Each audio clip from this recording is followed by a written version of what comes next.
But this isn't a menopause problem. This is a communication failure at the highest level of leadership.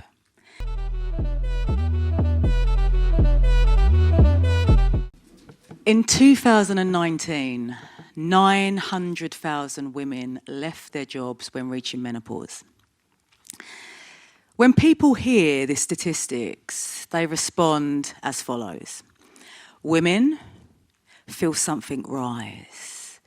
Pitchforks, followed by recognition, which then turns into frustration, followed by that quiet, not again.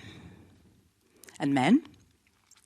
Men have two very specific internal reactions, which vary between, I really want to be supportive, and I have no idea what to do with this.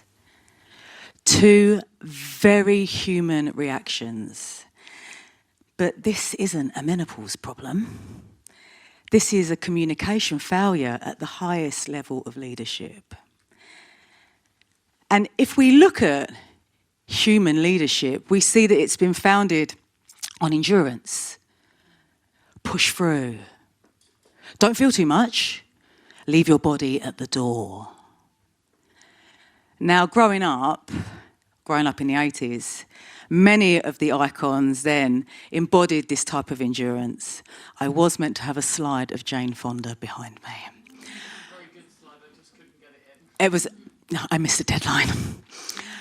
But with, like most of us here, small children, house, husband, getting little people to school, not that I didn't care, but there was just so much going on. But at least I arrived.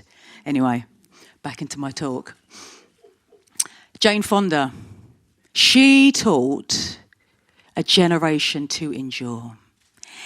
In the tightest, shiniest spandex, with a thong that could cut glass, whilst wearing leg warmers and tights, where you was only allowed to sweat internally, while smiling like a maniac.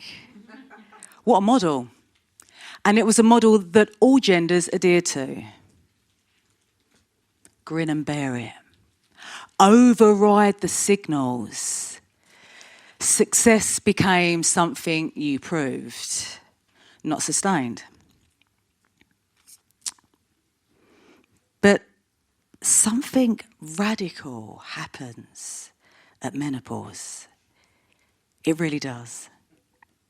It removes your ability to override your body.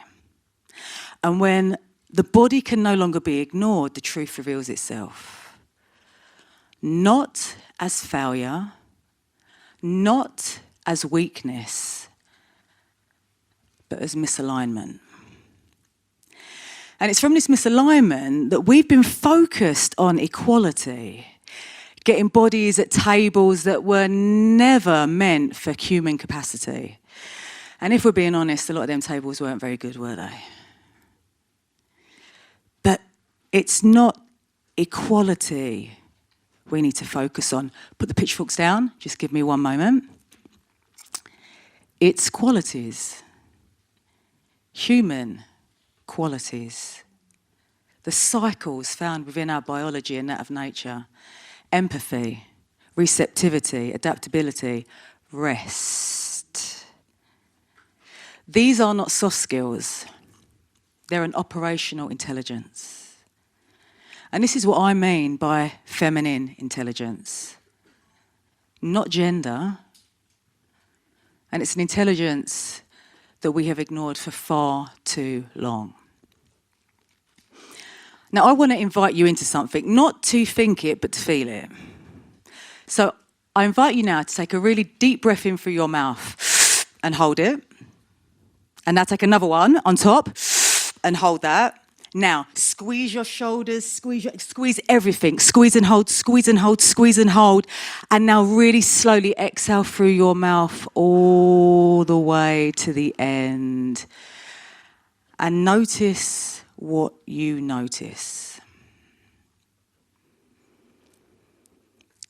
A client once described menopause to me like this: the effort of holding everything together the tension, the commitment, the judgment, the expectation, the held breath. And when you can no longer hold all of that together, the exhale naturally comes. But not as failure, not as weakness, not that you're losing it. Empathy is accuracy. The ability to foresee chaos before it turns into destruction and valuable employees are lost. Because when empathy is missing, people walk. When it is present, cultures flourish and people thrive. Those 900,000 women taught us something. That change is not a breakdown. It's a part of life. And it's a part of life we were never meant to navigate alone. And just to be clear, women do not want to be rescued, especially around menopause. They never have. What they want is something far more powerful. The opportunity to respond to change without shame and without guilt and with full permission.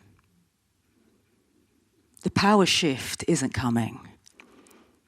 It's already happened 900,000 times. Thank you.